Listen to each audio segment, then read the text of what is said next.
Hi, welcome to this simulation-driven design for industrial automation crane system model. The work has been done by the application engineering team at the MathWorks Nordic office. So we're going to break down the work into three steps. A mechatronic design workflow, that is kinematic, dynamic, and actuator sizing.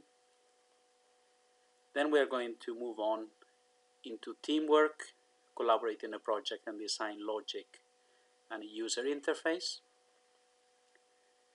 Then final step, reuse of those models with help of code generation for algorithms and for the plant, real-time testing, and hardware in the loop. So we are going to focus in this session on the kinematic analysis part, what torques and forces are required to achieve a given duty cycle. So the input is functional requirements, CAD files. The goal is evaluate forces and torques to achieve a given duty cycle. Different design tasks that we can tackle in this particular system: lifting of the mass by the winch, what is the peak torque required for that, stability of the mobile unit on top when the complete crane is accelerating on the rail,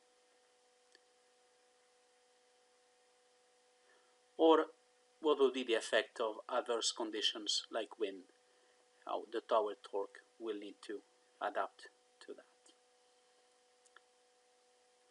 So how can this be done effectively and systematically? The first thing is capitalizing on the power of MATLAB with scripting. So you can define the different test scenarios, the quantities that are of interest, and then have that in one script. So this is the Simulink and SimScape model, including the different parts of the crane. So we prescribe the movement as a form of a time-dependent signal that goes into the different joints in the mechanism. See, in a particular revolute joint, so there is a signal of angle going into that block, and then inside the block, so the setting is motion provided by input.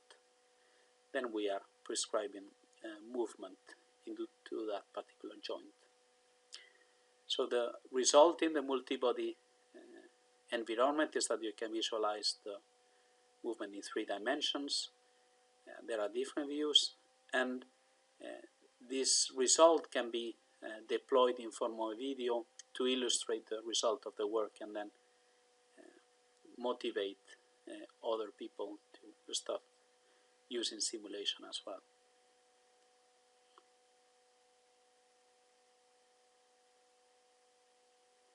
The result, time-dependent signals of physical quantities like torque or force in the winch, and then something similar for the tower torque, for example.